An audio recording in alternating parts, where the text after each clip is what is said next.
Well, our brackets are busted, but there has been some really exciting basketball to watch over the last few days. The Big East teams are 6-0. I'm curious, do you think is this more evidence that the selection committee got it wrong, not bringing more of the Big East teams into the field this year?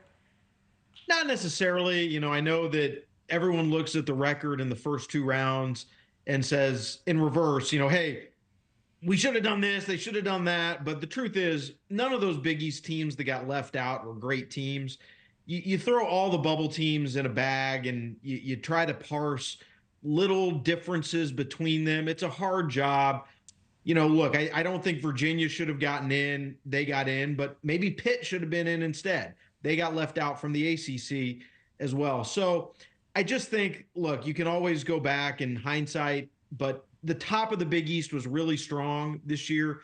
The middle was just okay, and the bottom was really bad. So when that happens, you're going to have to make decisions. I don't think just because the top teams have advanced that necessarily means that the middle teams belonged in. Let's talk about a fun team to watch right now with DJ Burns. NC State is on an incredible 2-week run, right? And they had the big win over the weekend. Do they have more magic left? What do you think of this team and the big guy under the net? Well, I think it's probably going to end this coming week when they get to the South Regional. But look, I think with NC State, it's an unbelievable run because they were 17-13 going into the ACC tournament. They had lost 4 straight games. I mean, that's not a team that you expect to do anything. They go to the ACC tournament. I think they were down even at halftime to Louisville, which was one of the worst teams in college basketball this year. And then for whatever reason, something clicks. They get on a roll. They get some confidence. They somehow win the automatic bid. And 5 games in 5 days, you think, all right, they're just going to be totally depleted physically. They're going to have nothing left in the tank. And they come out in the NCAA tournament and win 2 games. Here they are in the Sweet 16. DJ Burns is an amazing player because, you look at him. I mean, he's big. You don't think he can move as well as he does. He's got unbelievable hands and passing instincts. And they're making shots now. So, yeah, it's just an incredible run. But, like most double-digit seeds, when you get to the Sweet 16, I think reality sets in. You start to play better people. I think it's probably going to end, but great for them to get to this point. Yeah, the crowd loves them, and they've got a lot of momentum, so we'll see if that does carry them. Sweet 16, who do you think makes the Final Four of this group? Right now, I think the 1 seeds have all played really, really well. Houston was fortunate. They struggled in the last couple minutes last night against Texas A&M, but they're just so physical and difficult defensively. They just make the game very, very hard. They've got a very interesting matchup on Friday in the Sweet 16 against Duke, who's more talented on paper, more NBA players, but younger and maybe not as physical. So that's going to be interesting.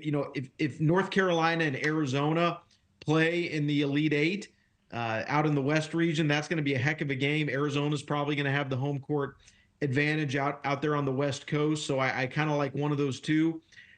Tennessee Creighton are playing in the Sweet 16. That's going to be a phenomenal game.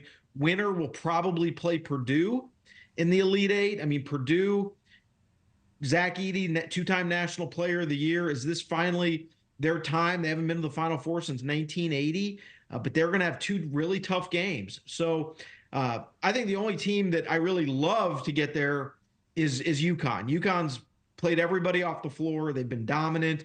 I think they're most likely to win the national championship at this point, but I think there's just going to be some amazing matchups this coming weekend. And real quickly, 30 seconds left. Where's your focus on the women's side tonight with these games? Well, obviously, Caitlin Clark playing her final home game ever in the second round. They're playing West Virginia. Should be a win for Iowa. But, Iowa versus LSU potentially on a collision course in the Elite Eight.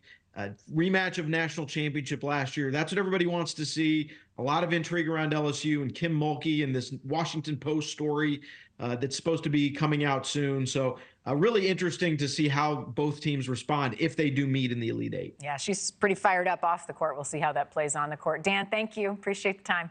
Thank you for watching. Go to newsnationnow.com to find NewsNation on your television provider. And don't forget to click the red subscribe button below to get more of NewsNation's fact-driven, unbiased coverage.